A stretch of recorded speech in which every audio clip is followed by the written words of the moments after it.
Hello, welcome to our briefing for the month of September. I'm Donna Cameron. I am part of Continuity's Regulatory Operations Center. And today I'm going to share with you some of the items that our team processed and distributed to our clients during the month of September. I'm going to start with an item from the OCC. The OCC announced the security provisions that they require be in place before their personnel can join video teleconference meetings. So those would be the meetings that you're maybe doing through Zoom or Teams. And if you are intending to meet with any OCC personnel and you are going to be discussing any OCC non-public information like exam reports or memos of understanding, anything like that that's not public, there are certain security provisions that you have to have in place on that teleconference before the OCC's personnel are allowed to join those meetings. So this bulletin lays out the types of things that need to be in place to protect that information so that people who shouldn't have access to it can't see it or hear it or access it in any way. And it does say that this is the type of thing that you need to have in place for OCC personnel to join the meeting. But really, if you intend to have any kind of video teleconference where you will be discussing these types of documents, you probably want to make sure that you have this type of security in place. From the Federal Reserve, we had a request for comments. They are proposing to update the 2009 Interagency Policy Statement on prudent commercial real estate loan accommodations and workouts. Now, if you remember, back in early August, the other agencies issued an identical proposal.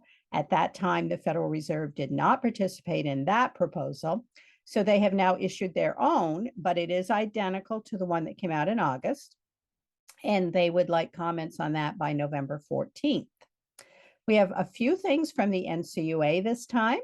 They released a tool that you can use when you are trying to determine your allowance for credit losses on loans and leases, as you are required to do under the new CECL standards. This tool is a simplified tool to help you make that determination. It's primarily intended to be used by credit unions with less than 100 million in assets, but the NCUA did say that it could be used by larger credit unions at management's discretion. So this is supposed to be really easy to use. You put in some basic information, and then the tool helps you with that determination. Also, the NCUA announced that they are ready to implement phase 3 of their on-site operation resumptions. You might remember we had phase 1 during COVID where they didn't go on-site at all. We had phase 2 where there was some limited on-site. This is phase 3. So beginning October 17th, they intend to resume on-site exam and supervision activity in all locations. They will continue to utilize off-site where they can for some pieces of exams, but they do intend by mid-October to have resumed on-site everywhere. And then also for the NCUA, they revised their interest rate risk supervisory framework. This is the framework that examiners use when they assess a credit union's level and management of interest rate risk. So even though the framework is used by examiners, it's always good to take a look at these things and see what your examiners will be looking at and what they will be looking for. From the FDIC, we had what they called a technical rule correction. They were correcting their fair housing rule and their consumer protection in the sales of insurance rule. And what they did was they changed the name of their Consumer Response Center. Now, in the announcement of this technical correction, they said this does not change any requirements for FDIC supervised institutions. So that raised some confusion because the name of that Consumer Response Center appears on your equal housing lender posters. So we did have an informal conversation with the FDIC. They did say that you should update your posters with the new name, which is the National Center for Consumer and Depositor Assistance. You should also update the web address that appears on those posters. And they also confirmed that they will be issuing a clarification on this because it did raise some confusion.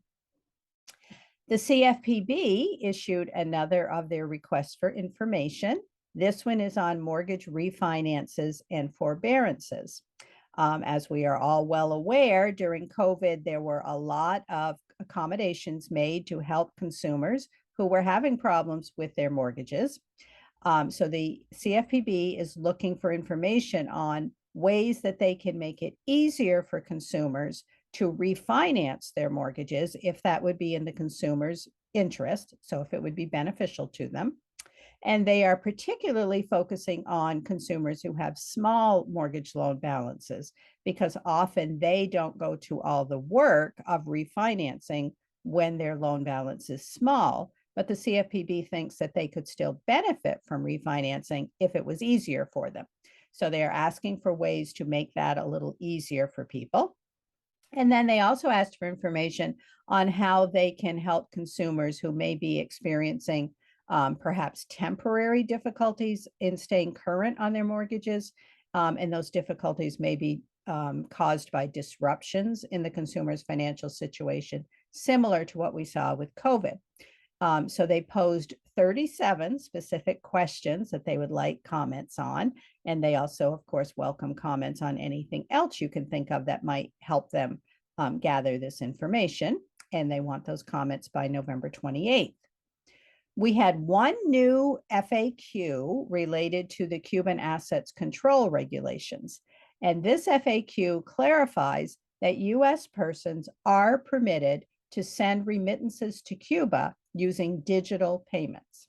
And they can do that as long as the underlying transaction is authorized under the Cuban regulations, and as long as the digital payment service provider is a U.S. registered money transmitter or another qualifying banking institution.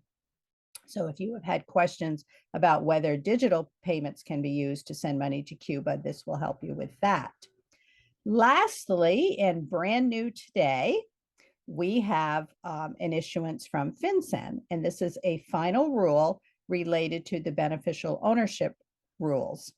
You might remember that the Corporate Transparency Act required FinCEN to develop a database of beneficial ownership information for companies, and then to make that database available to others, such as financial institutions and law enforcement, so that they could gather beneficial ownership information. So this is one of the first steps in that process, which will be a multi-step process.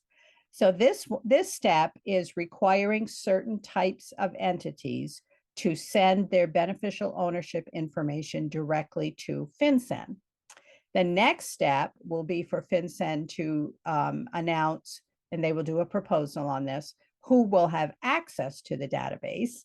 And then the last step will be for them to actually amend the Bank Secrecy Act's customer due diligence rules so that banks and credit unions and others don't have to gather this information themselves, as you're currently doing, but will be able to go to FinCEN's database. So we're probably quite a ways away yet from your rules that you have to follow when you open new accounts or when accounts are changed. You still have to continue as you're doing now. If you're a bank or a credit union, you will still be collecting beneficial ownership information as you currently do. This new rule that applies to the companies is effective on January 1st of 2024. And the mandatory compliance date for those companies depends on when the company was formed. So it can be as much as a year after that.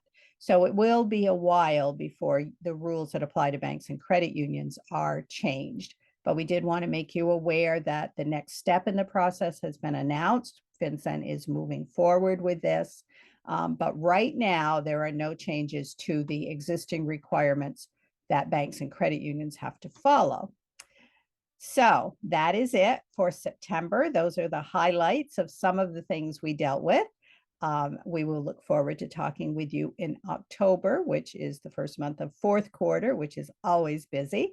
So we can probably expect there will be a number of items to talk about then. Thank you.